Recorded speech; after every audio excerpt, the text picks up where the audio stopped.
Alright everybody, you know what time it is. It's time for another Strange and Bizarre Cases compilation. This is where I take all of the shorter articles that I come across while researching that aren't really long enough to be their own video, but are definitely worth talking about, and compile them all into one video. So without further ado, let's get right into it.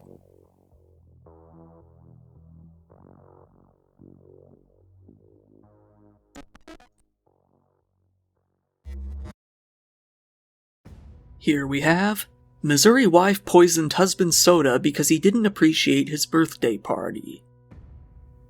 On this channel, I'm really accused of making fun of Florida man a lot, which is pretty valid. Since I am from Missouri, I like to even the playing field a little bit by throwing in a good case from Missouri whenever I happen to come across one. And, well, we've got a pretty crazy one right here. This is the story of Michelle Y. Peters, a 47-year-old woman from Lebanon, Missouri. In Lebanon, she worked as an esthetician at a place called Bodyworks Unlimited. She kept a pretty active Facebook profile that was filled with pictures of her family, especially her kids and grandkids, and shared posts from her local church. She even posted about finding unity and improving relationships. She seemed like a normal, well-put-together lady on the surface. Well, this whole persona dropped like a rock whenever her husband's 50th birthday rolled around. Michelle threw this unnamed husband a nice party, but there's one problem. She felt that he didn't appreciate it very much. It's unknown why she felt that way, as she never provided any specifics, but it was enough to send her far over the edge. She grabbed some Diet Mountain Dew from a fridge that they had in the garage and some Roundup weed killer from the garden and took them both to the kitchen. There she began to concoct a little witch's brew of her own. She then took each respective item back to where it belonged and acted as if nothing had ever happened. The husband came out to grab a can of Mountain Dew from the garage refrigerator, noting that it tasted a little bit weird. He figured it was nothing serious and continued to drink it now and then. However, after a few weeks, he started having problems with a sore throat, nausea, vomiting, and diarrhea. He really began to get worried when he started to cough up some yellowish-brown gunk. Just to check his suspicions, the man began to look back on the footage from a security camera they kept in their garage. There, he could see his wife taking the ingredients out of frame and bringing them back. He told the police that he had even tried replacing all of his cans before, only to see that she kept putting new poison into each new can he would buy. Michelle had gone through so much Roundup that she had to buy a whole new can by the end. The man brought this up to her only to be told that he probably had COVID and that he should stay away from the grandkids. The husband brought the footage and the cans to the police, reporting that he felt his wife was trying to kill him. Hearing the story, they felt that she was at the very least up to something. Michelle was arrested and charged with first-degree assault and armed criminal action. During her interview with the police, she told them that she simply wanted to be mean to her husband because he didn't appreciate the birthday party, with mean being a bit of an understatement. The husband himself said that he had no idea if she was actually having an affair or wanted to collect on his life insurance or what. He had been concerned recently that she had greatly reduced the amount of money she was transferring into their joint personal account. Michelle later told the police that she was simply just trying to create a weed killer that she saw on Pinterest. When shown the footage, she scoffed and said that she should have just divorced her selfish husband. She then continued to complain about his lackluster respect for her birthday bash. Michelle has since pleaded not guilty to both of the charges pressed against her. She's currently being held in jail without bond until her next hearing. And now we've got New Jersey gamer flew to Florida and beat fellow player with hammer. It really has been a pretty long time since I've made a good gaming-related video, so maybe this one will give you a quick fix. This one involves some crazy MMO shenanigans, but this time to a deadly degree. A 20-year-old man named Edward Kang was playing an online game, an MMO specifically called ArcAge. It seems to be a fantasy RPG similar to World of Warcraft. The Korean game is actually all set to go defunct, citing very few active online users. Before that was to happen, Edward was playing online with another user who he ended up locked into some sort of argument with. Edward then told his family that he was going to get out of town for a while and fly out to hang out with a friend that he met online while gaming. He hopped on a plane from Newark, New Jersey and set course for Jacksonville, Florida. He got himself a hotel room somewhat near his destination, his online enemy's house. While it isn't known how he got the man's address, he couldn't get over their fight and was ready to settle it in person. Edward went out to a local hardware store near the hotel and bought both a hammer and a flashlight. He gathered up some gear he brought with him, black clothes, gloves, and a mask. He then went over to his enemy's home and managed to get in through an unlocked door. He peeked around the corner and saw his victim playing games on his PC. He decided to lie in wait until the man got up to take a break. That's when he would ambush him. Edward then did just that. When the man got up to take a bathroom break, Edward started hitting him over the head with the hammer. The victim wrestled Edward to the ground while screaming for help. That's when his stepfather woke up and came downstairs. He managed to take the hammer away and held the attacker down until the police showed up. When the police came out, they found blood both around the home's entrance and in the victim's bedroom. The victim was taken away to the hospital where he was treated for severe head wounds. Meanwhile, Edward was taken into custody and jailed on counts of attempted second-degree murder and armed burglary. When interviewed by the police, Edward told them that he came out to Florida to attack his victim because he believed he was, quote, a bad person online. He then asked them how much prison time he would be facing. While he was likely facing a very hefty sentence, the police didn't tell him that, instead telling him, "It will be a long time before you play video games." Speaking to the public, the Nassau County Sheriff said, "This serves as a stark reminder of the potential real-world consequences of online interaction. I just want to let you know that this is a weird one. Some things make you say, some things you just can't make up. There are some things that make you say, what in the world was he thinking? And there are some things that make you say, you're not going to believe this. Well, this case makes you say all four of those." Edward cried when he faced the judge and his mom watched over Zoom. His attorney tried to get his case downgraded to second-degree attempted murder, but it seems that he will now be getting charged with first-degree attempted murder instead. He's currently awaiting his trial, where he will likely get a long sentence. This one is, 71-year-old Florida woman killed her roommate over messy room. Here we have a good old Florida woman story, this time about a woman named Patricia Whitehead, a 71-year-old woman who was living in Tampa with a roommate. Living on East 26th Avenue, they tended to share expenses, although chores seemed to be an entirely different story. According to Patricia herself, this roommate would often keep the house too messy, something that she could no longer stand.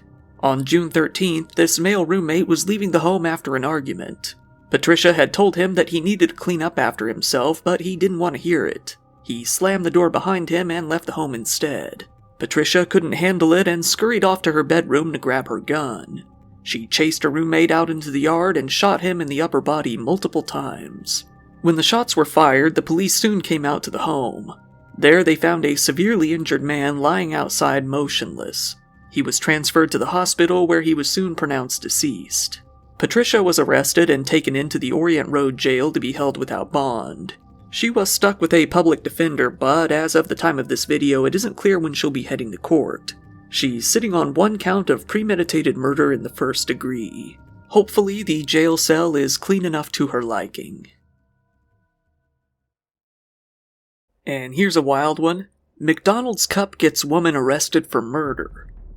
This story really begins on March 23rd of 2020 when a man named Jose Santiago was found dead in his car out in Milwaukee after a jogger looked into his car window and saw him there unresponsive. This was after realizing that his car had been parked there for a few days by that point. When the police came out to investigate, they found that he had passed from a gunshot wound to the back of the head. The only evidence the police could find was a .380 shell casing, a McDonald's receipt, and 2 McDonald's cups. Well, the police had a suspect, Jose's wife. She was the only suspect, in fact. However, they were unable to place her at the scene. Eventually, though, they were able to get a DNA test done on the 2 McDonald's cups, revealing DNA belonging only to Jose and his wife, Cassandra Holt. Cassandra was finally arrested and taken in several years after her husband's murder. She was charged with first-degree reckless homicide. When interviewed by the police, Cassandra told them that she had been married to Jose for about a year and a half, but things weren't going too great. The two argued pretty often, and she felt that Jose had been cheating on her. This all hit a new level one day when she grabbed his phone and found text messages from another woman, although it isn't clear whether they showed definitive signs of cheating. She said that her husband then kicked her out of the car and they simply went their separate ways. However, the cops immediately noticed that her story was inconsistent. It mentioned nothing about going to McDonald's together, eating together at all, or ending up in the place where the car was found and Cassandra's cell phone had last pinged. To make matters even more bleak for Cassandra, it turns out that she had bragged to a few people shortly after the fact that she had killed her husband, and those people came forward. One was a woman that she had been arguing with. That woman was on FaceTime with Cassandra while being threatened, and her daughter heard the whole thing, who also reported it to the police. Cassandra may have fled the state after, but it didn't do much to save her. Another person she confessed to was a man that she was in a relationship with while staying in Las Vegas. She actually confessed to him several times, with him coming to the police and saying that she had some real-life skeletons in her closet, according to her. Cassandra Holt is now in jail on charges of first-degree reckless homicide with a modifier for the use of a dangerous weapon. She's still awaiting her trial. It's likely that she's going to face a very severe punishment, all thanks to the DNA she left on a McDonald's cup. Right here we've got, woman steals vehicle with dead body inside and ditches it. Here we have the very strange story of a 36-year-old woman named Valerie Tragler Ellis out in Texas. In the town of Azle, a suburb of Fort Worth, Valerie was trolling around and looking for a car to steal. She saw what she felt was her best bet sitting outside of the John Peter Smith Hospital on South Main Street. She spotted the driver leave the car, fail to lock it, and walk into the hospital. That Tuesday night, she decided to take her chance and hopped into the car, driving off with it. Little did she know that car contained a corpse that was all set to be sent off to a nearby mortuary. While making her getaway, Valerie came to notice the cargo she was carrying in the back. Very likely freaking out, she decided that she didn't need this car too badly after all.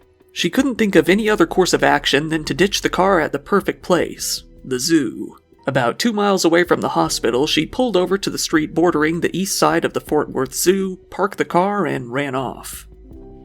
Police were called out to the hospital once the driver came outside and realized that his vehicle had been stolen. Given that Valerie only got a couple miles away, it wasn't too long before the car was discovered. Luckily, no damage was done and the body was still in there. The police then went to check surveillance footage from the hospital, seeing their suspect there clear as day. They also found the same woman on surveillance footage from the zoo, seen dumping the car and running away. The police tracked Valerie down a short while after, who hadn't gotten very far. They arrested her on a count of automobile theft as well as one count of abuse of a corpse. She was sent to the Fort Worth City Jail. Meanwhile, the mortuary vehicle and the body were returned to the driver. And here's a doozy. Man charged after he urinated on food at a Woolworths. So, out in the lovely land of Australia, we have a man who was caught doing something that was not so lovely. On July 1st, the Central Metropolitan Police in Sydney got a call about an incident at a Woolworths store just before noon. They were told that someone had come into their George Street store and ruined about $300 worth of produce, although they weren't quite ready to hear how he had done it.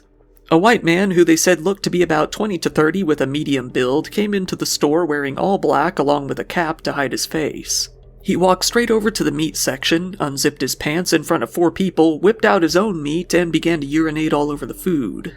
The 4 people watched on in horror as he simply walked away with his pants undone.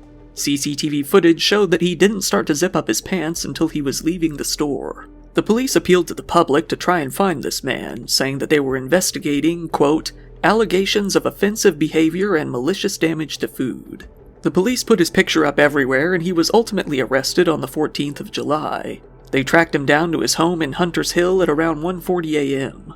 They arrested him then and there and took him down to the Gladesville police station. He was hit with a long list of charges including contaminating goods with intent to cause public alarm, enter enclosed land not prescribed premises without lawful excuse, and offensive conduct while upon non-prescribed enclosed lands.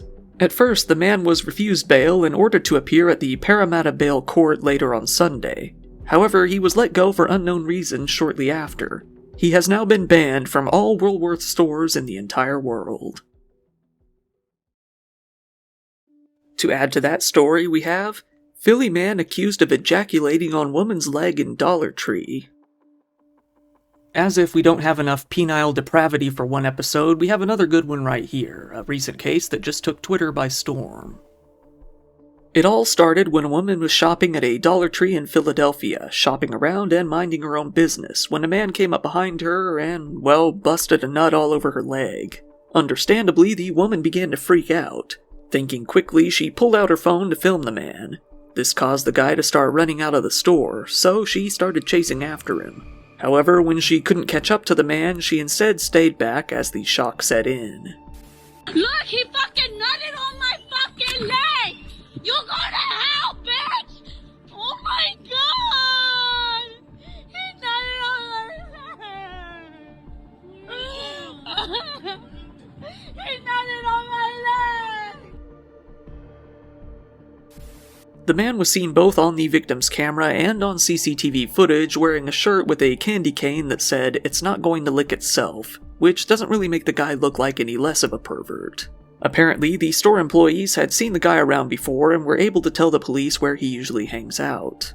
People on the internet began an all-out manhunt for the guy, with rapper Meek Mill even chipping in a $2,000 bounty for the guy's info. But it seems that will no longer be necessary. Likely seeing the writing on the wall, the man came to turn himself in. The guy turned out to be 35-year-old Gary A. Miles from South Philadelphia. He surrendered himself to the police one afternoon, was promptly arrested, and soon had his mugshot plastered all over the place. Right now, the exact charges he will face aren't really known, but the police department has said that they're going to book him for indecent assault, indecent exposure, open lewdness, and harassment. And now we have criminals secretly cover victim in itching powder before stealing his bag. Here we have a heist that's definitely unlike any other I've ever heard of, mainly due to how out of the box it really is. It all started with a viral video posted to social media showing a very bizarre incident. A man in Delhi, India ran into a small shop as he vigorously scratched himself all over his neck and shoulders. Saying something to the woman behind the counter, he even goes as far as taking off his shirt and continuing to scratch. Ultimately, he walks to the other side of the store and places his bag on a seat before entering another room. This man was the most recent victim of the Kulji Street Gang, also known as the Itch Gang. Their MO is to take itching powder and throw it all over their victims. While the victim is distracted by the itching, they then rob them of whatever items they have on hand and make a run for it. Well, that's what happened here. When the guy placed his bag down and went into the other room, the gang then entered the shop. Trying to look as nonchalant as they could, a few of them attempted to block the shopkeeper's field of vision, while one other pretended to browse the other end of the store. He then grabbed the man's bag and left. Then the victim came out of the back room, still scratching, and looked for his bag. He checked all around the seating only to see that it wasn't there. He then spoke to the shopkeeper, who seemed to be at a loss as well. At this point, the Delhi police are still investigating this gang and are urging the public to speak up if they might happen to have any information about them. And here we have Florida man arrested after allegedly trying to withdraw 1 cent from bank. You might remember what I said before when I said that I was accused of bullying Florida man a lot on this channel, and well, we're about to do it again. We couldn't really have one of these compilations without the essential Florida man story, after all. In this story, we have a 41-year-old man named Michael Fleming. Michael made his way into a bank in Sumner County, the Chase Bank on US 441 in Lady Lake to be specific, and walked up to the teller. He filled out a withdrawal slip for a whopping 1 single penny and handed it to her. The teller then told him that he couldn't simply take out 1 penny. Michael then flew into a rage, telling them, "So you want me to say the other word?" It's unknown what he meant by this, but it seems that he was beginning to get violent as it wasn't at all long before the police were called. During the rest of the rant, the tellers got the gist that he was trying to rob the place somehow. When the police came out to the scene, Michael was still inside the bank. He was arrested and taken to the Sumner County Sheriff's Office. There he was read his Miranda rights and agreed to speak to the police. While it hasn't been said exactly what they talked about, the police have said that he did violate Florida's robbery laws. Michael was then sent to the Sumner County Detention Center where he remains on a $5,000 bail. And now we have Dad gave his kids laughing gas during a 4-wheeling trip. Now we've got the story of a man who was trying way too hard to be the cool dad. Ryan Belknap was taking his 2 sons, aged 12 and 13, on an ATV trip and decided to liven up the occasion. He brought a whole bunch of nitrous oxide with him, also known as laughing gas, to get them all good and high while riding around. He sat around with his kids and inhaled the gas repeatedly and continuously for several hours while on their trip. That is, until one of the boys fell unconscious due to the sheer amount of gas that he had been given.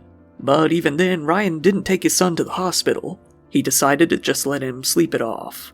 As it turns out, Ryan's 16-year-old daughter, who wasn't on the trip, had come across a video that one of the boys had taken on his phone during the huffing session. She showed the video to her mom, which did not make her very happy. She filed a child abuse report to the sheriff's office on June 4th, showing them the video. The police interviewed the mother, the daughter, and the sons about the incident. This led them to tracking Ryan out to his home about an hour from where the ATV trip took place. They searched his home and found a huge number of canisters of nitrous oxide along with the balloons that would have been used to inhale them. Ryan was arrested and charged with a good array of crimes, such as child abuse and endangerment and several drug-related charges. Oddly enough, though, it isn't actually illegal to possess nitrous oxide, likely because it is used legitimately by dentists. However, it is illegal to use it recreationally. It's also illegal to use it before operating any sort of motor vehicle, which only puts Ryan in that much more trouble. So, what do you think about this one? Cool dad? Bad dad? I think I know what the answer is going to be, but, well, let me know anyway. Once again, thank you for watching my video. If you liked it, please give it a like, as it really helps me out in the algorithm, and feel free to subscribe if you want to see more content like this. Just recently, I've started up a podcast with 4 of my friends called the NBR Podcast. If you like this channel, you might find that one interesting too. By popular demand, I've also opened up a merch store. There you can get a couple of Dire Trip t-shirts, and I'm hoping to add some more pretty soon. If you want, go ahead and follow me on social media, and I also really appreciate when people follow me on Patreon. There you can get videos early, ad-free, and uncensored. Channel memberships are back up too, and you can get all the same benefits there as well. Once again, this has been your host Kyle. Thank you, and good night.